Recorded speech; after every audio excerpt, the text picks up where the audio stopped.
go figure out, go figure out something about this industry. I'll just use the construction industry for an example.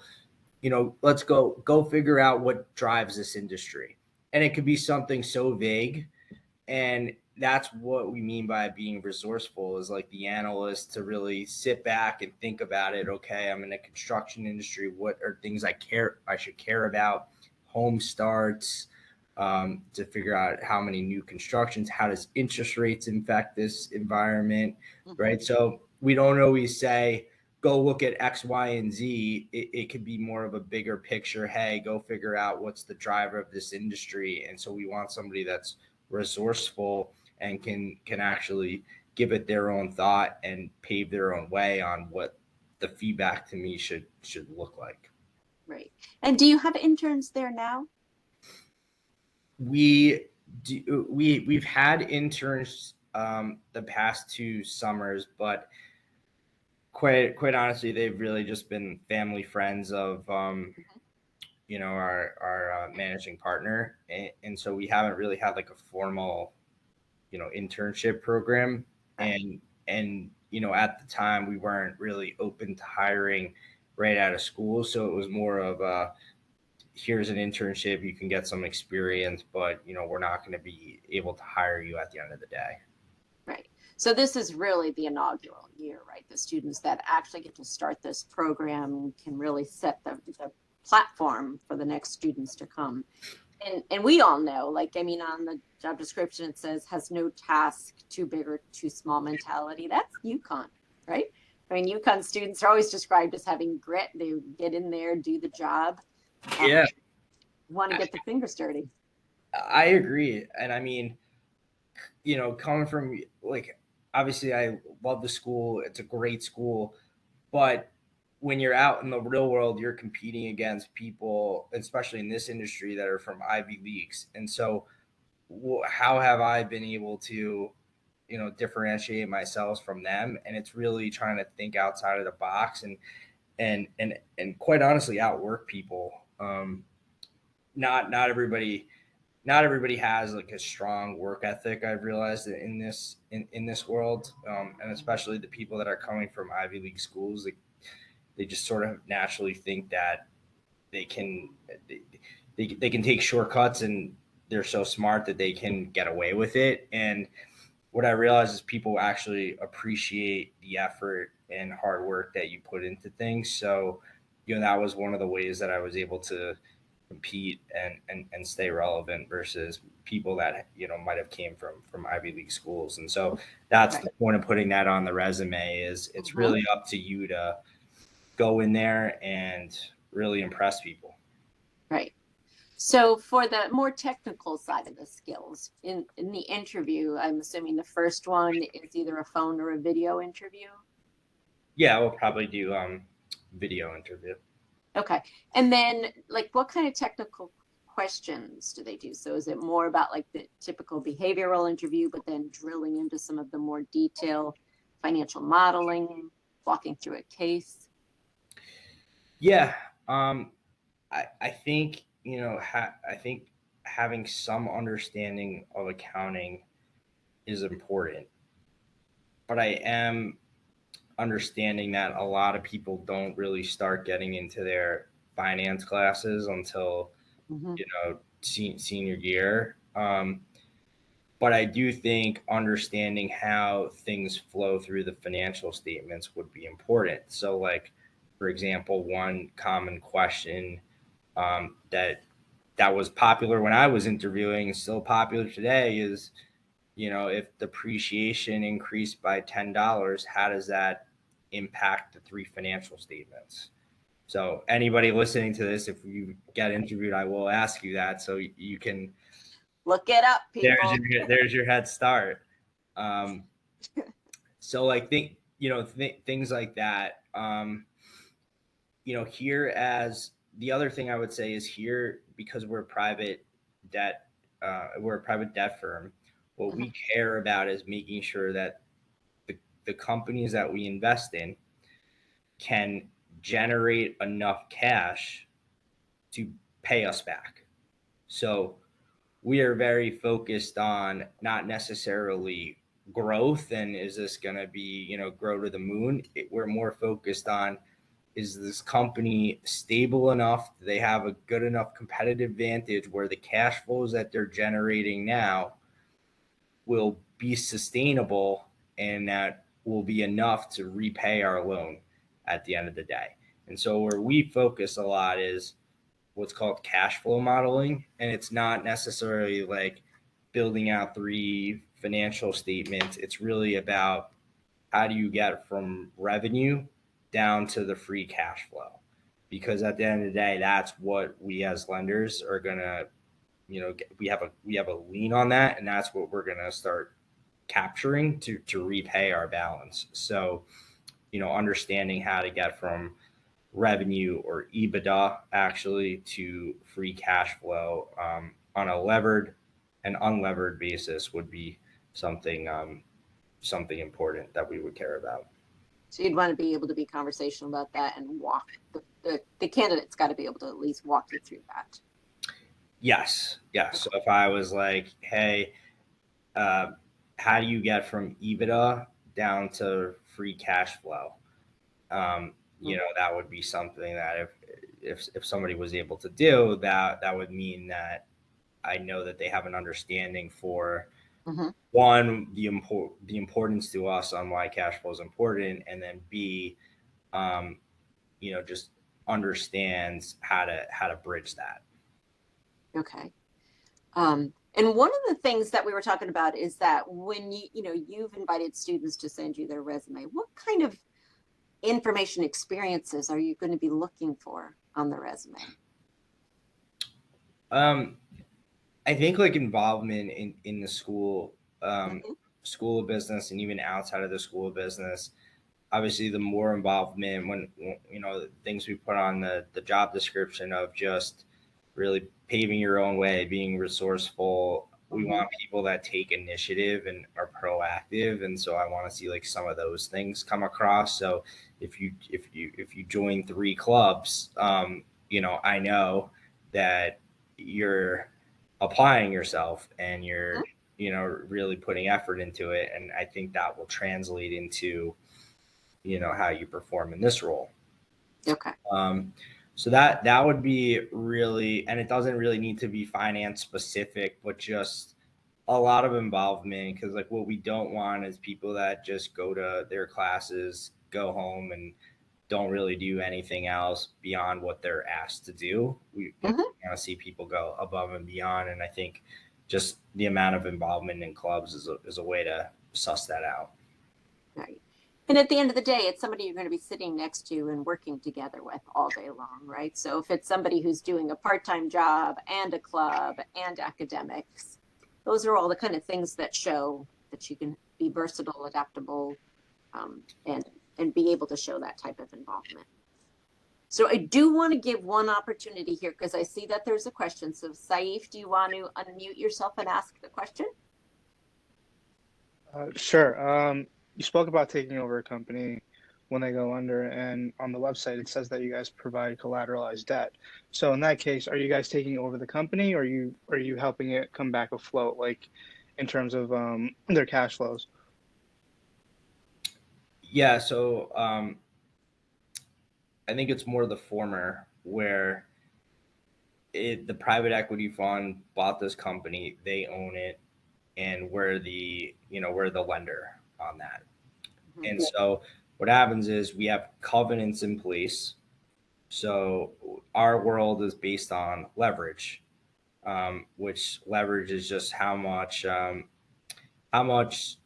debt we gave them relative to their EBITDA, and EBITDA is just like the uniform metric that everybody uses. So if they're doing $10 million in EBITDA and we did a 3 times levered deal, therefore we gave them $30 million.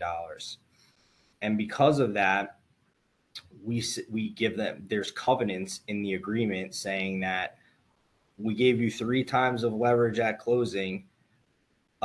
Leverage has to start decreasing down to 2.5, 2, 1 times, meaning that they have to, pay us they have to show that they're paying us back over time.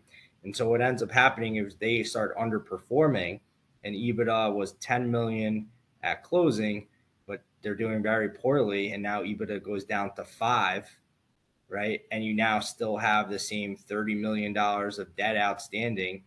Your leverage now is 6 times. Well, the covenants say that you should be at 2 times here, but you're really at 6 times, so you're not in compliance. Now what happens is we go to the private equity firm and we say, you have to get us back into compliance by repaying us the appropriate amount of debt down to get back into compliance, or you have to give us the business.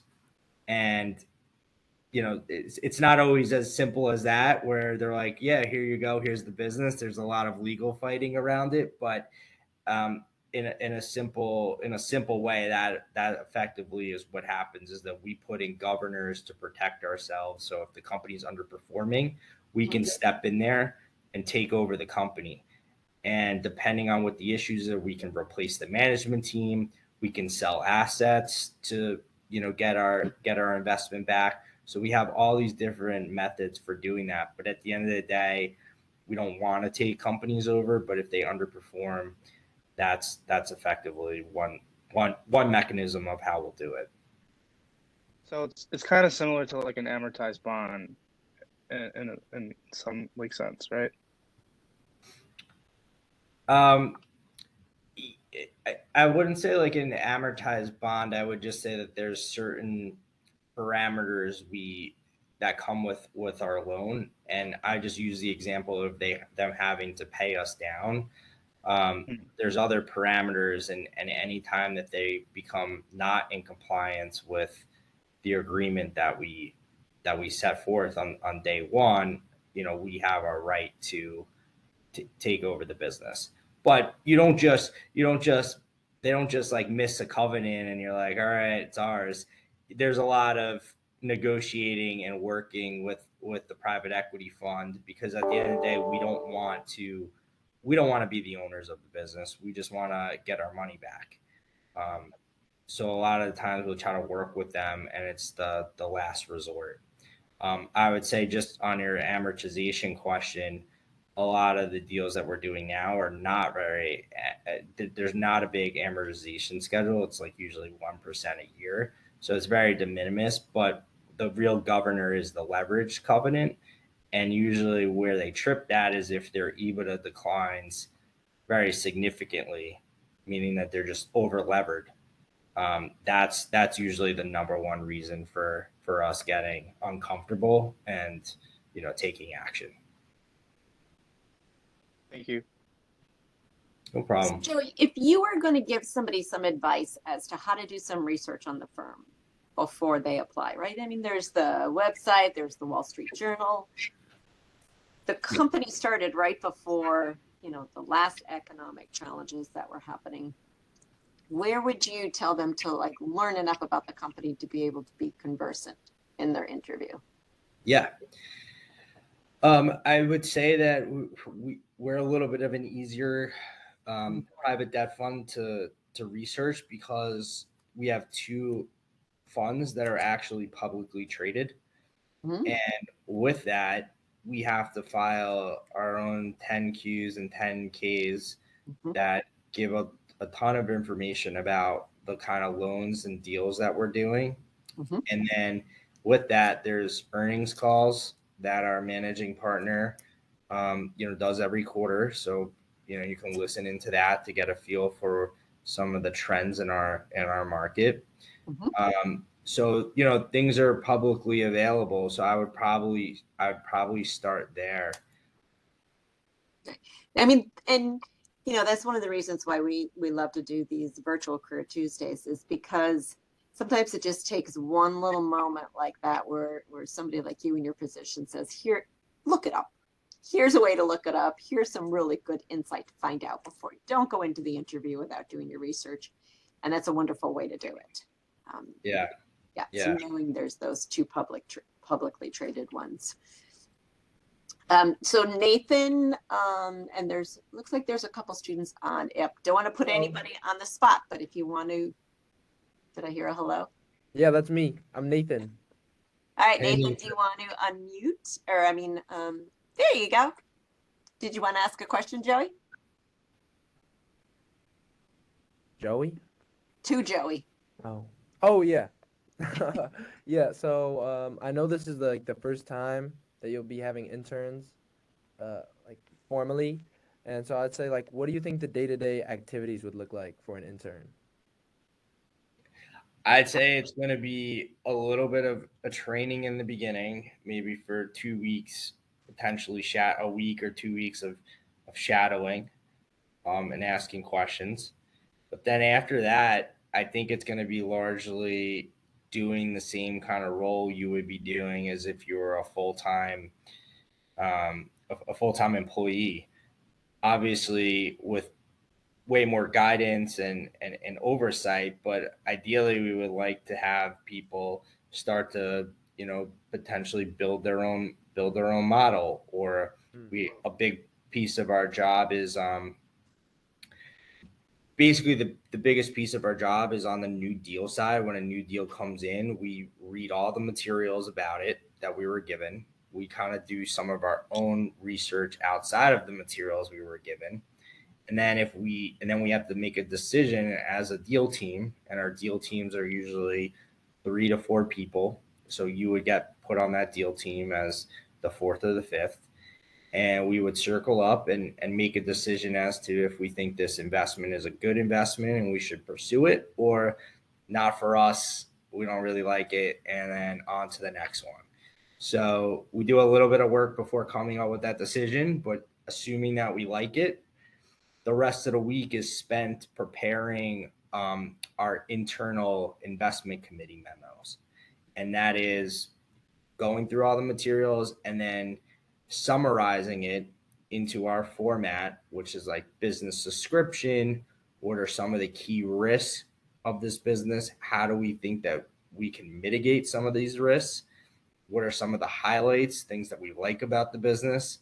And then here's a model that shows our view on the projected cash flows and how that's sufficient enough to pay us back at the end of the day. And so you would be involved with doing some of the research and writing up the company description, and being probably the first one to take a stab at thinking through what you think the key risks and highlights are. And so you would probably be the one that would do the first draft of everything. And then, there's going to be an associate over you that can, fill in where you missed. But the goal is at the end of the week to have a final product of an investment memo. And we go to our investment committees on every Monday. And so we send the investment committee out to the whole investment firm on Friday. And then Monday mornings, we go in there and we got to pitch it. And so, probably not in the first week or so, you're going to be talking in there, but by the end of the summer, I would imagine, there might be some questions that you would be answering and actually speaking in front of the investment committee. And the other thing that I'm envisioning with this internship program is that at the end of the day, we want you as an analyst, if we hire you full time, to be able to come back when you're done and you graduated and already know what to do and already be able to write these credit memos on your own. And so the final project for us would be at the end of the summer we would give you a business and you would just do everything on your own, writing the investment memo, doing the model, and then presenting it. And because we feel like if you can do that, then you're qualified to do the job as a full time. And if you can't, then we have to figure out why and to see if we can get comfortable, still extending an offer or not. But that's how I would envision it and give you more context there. Okay, thank you. That sounds great. What's your major, Nathan? I'm a finance major. And what year are you? I'm a senior. Early, Okay. yeah. I'm technically a junior, but I'm graduating next semester early. So you're graduating at the end of the year, so you'd still be available for summer internship. Mm-hmm. Yeah. Yep. Okay. So Great. one of the things that I'm hearing, Joey, is there's an important level of confidence here, right? I mean, the people who are actually going to be doing the work is you got to put the work in. You've got to read it, understand it, analyze it, and not superficially, right? You have to delve into this. And I think some of the case competitions, some of the projects that you've been doing in classwork are going to prepare you for that. But Yeah. being able to have that conversation, have somebody like Joey and their team challenge with some challenging questions and being prepared to say, here's why I thought this, here's the process, and Yeah. here's what we're looking for. And just uh, uh like, yeah, when you're on the buy side, and whether it's this job or any job, you know, you always want to pretend like you're investing your own money. Mm. And so you don't want to take shortcuts. And there's one more research report that, you know, might be helpful, but it's late at night and you're tired, you Mm. know, would you be okay investing your own money without reading it? You know, that's one way to look at it, right? So this is serious. These are millions of dollars that we're investing on behalf of our investors. And the reality is, if you make bad investments, nobody's going to give you any more money, and, you know, then you go out of business. So Right. it's really important to do your homework and your research, and be a prudent investor. The other thing I would say is just in general interviewing, around whenever, and I do a lot of interviewing on for our associates, and, you know, there's times where people don't know the answer, and it's okay. But I feel like when it's the people that stop and say, you know what, I'm not 100% sure, but here's how I would think about it, or here's if I had more time, or if I was able to go on the internet, like, here's what I would search for, and here's what I would do in order to find the answer. And then it's the people that really, you know, impress me, that after the interview they go and do that work, and then they follow up with what the answer is, not just, I didn't know it, and, you know, I hope they're still interested in me. It's taking that extra step, and it this is just one example, but it's the little things like that, that not even in interviewing, but just in life, that will take you to the next level. Wow. I mean, that's where follow up with that thank you note. And by the way, here's the extra research that I did. Yeah, right. Right. I had somebody that did the model wrong, Yeah. and we were like, can't really hire them. They messed up on the model. Mhm. Um, and, you know, we told them, and they came back, instead of saying, oh well, I'm sorry. They came back, and they sent us the corrected model, and they said, I know where I went wrong. I figured it out. I spent a lot of time doing it, but I'm confident this is correct, and now I know, and, you know, it will never happen again. You know, so it's like, wow, I we seriously considered that person. So it's the little things like that. Joey, and those are all the conversations that you had when you were here. I know you had Dan Toscano came and presented to your class when you were here. And a big part of what he said was own it, right? Own if you mess up, if you think it wrong, if you do it wrong, own it, and then have the conversation about it. Oh yeah, definitely. I mean, you out in a corporate America, like, you don't, time is important, and when I can trust other people's work, that just means, you know, that they're that much better and valuable to me, right? So, and it's when I can't trust your work, or I can't trust you, meaning you got it wrong, but you didn't admit it. And now it's just, I have to recheck everything. And once you lose that trust, it's very hard to overcome. So I totally agree with that, Kathy, that, you gotta own it, right or wrong. Right. All right. So there's one other student on that didn't have a chance to say hello. Again, I'm going to let you can put something in the chat if you want, Mick or Sue, if there's anything that you want to add, Laurel, before I don't want to take up too much of your time, Joey, but this is exactly the kind of information that makes a UConn student a much stronger candidate. I had Yeah. a quick thing to ask Joey. So, just because of the timing of the whole internship game lately with the banks, a lot of the juniors are pretty set with their internships. And some of them may have been set for a while because they, landed them, several months ago. Yeah. I'm wondering about the sophomores. So a lot of sophomores now are in the process of interviewing for summer, for junior summer internships. But some of them are very strong and they may not have anything for this summer. Are you determined to hire a junior? Yeah, I would have to come back to you on that. Okay. It's a little bit, we know that we're starting late, and so we were just trying to see what the talent pool was out there. Right. We don't. I think everybody recognizes that we're late, and so the thinking is it's going to be tough to find somebody that fits and checks the box this late Yeah. in the game. So, but I was like, hey, listen, instead of us waiting until next summer, Right. let's just see. I mean, because maybe we get surprised. And And it's such so a there's unique no harm opportunity. in looking.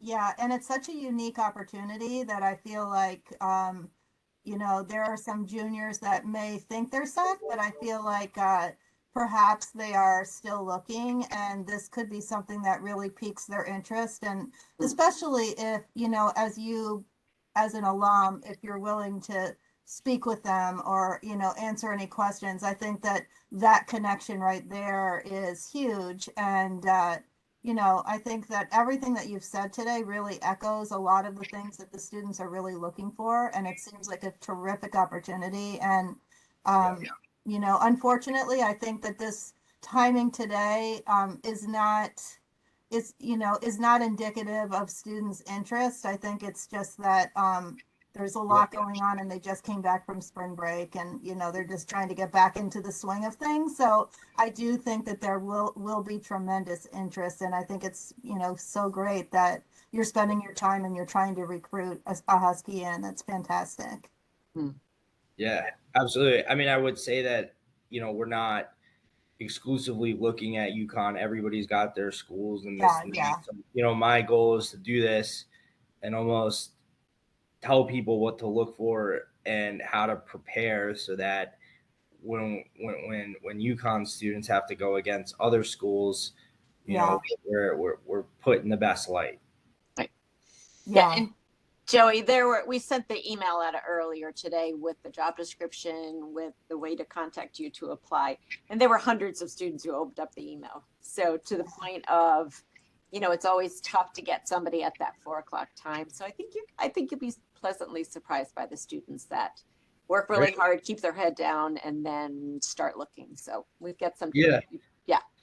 Yeah, and look, I think whether it's this year or next year, I just want to have the dialogue because I do think that there's something here, and I do think even if it's not Pennant Park, I do think the industry is going this direction where people are recruiting for things earlier and earlier, and in the traditional path of you have to go to an investment bank might not be true in a couple of years from now.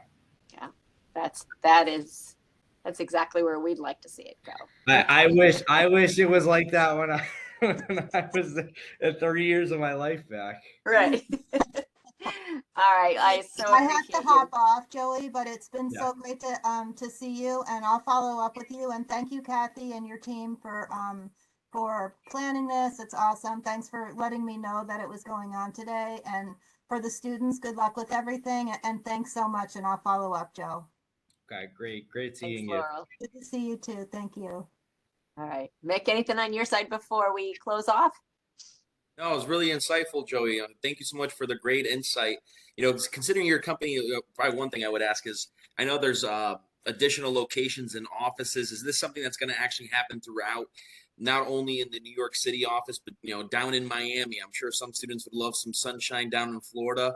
Yeah. And when it comes to the asset, reviewing some of the organizations and the companies for the buyouts, or again for the funds that you guys provide, and hedge your bets here accordingly.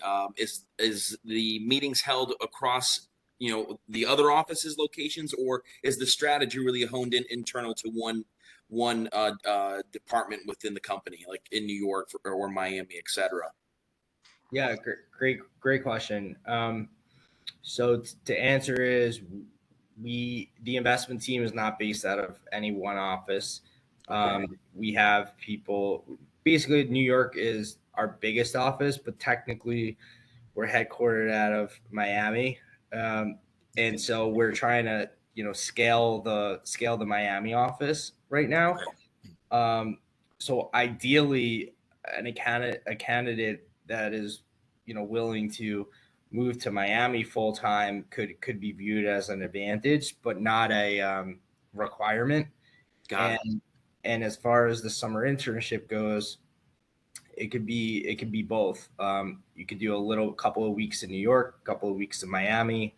Wow. So it's really unique and really cool. And as a full time employee here, we have the opportunity to work out of whatever office we want. And like for example, I'm in like 3 weeks. I'm going to the Miami office for a month. So it's Good for you. it's a great perk. It's a great perk.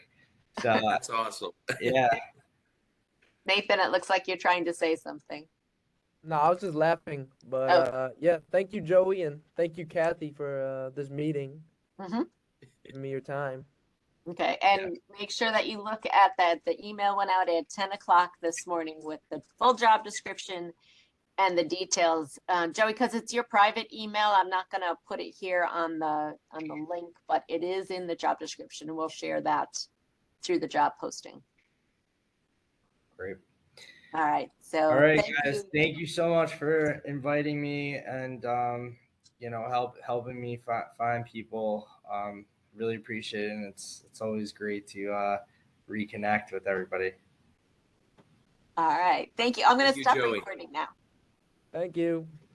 Bye. Thank you.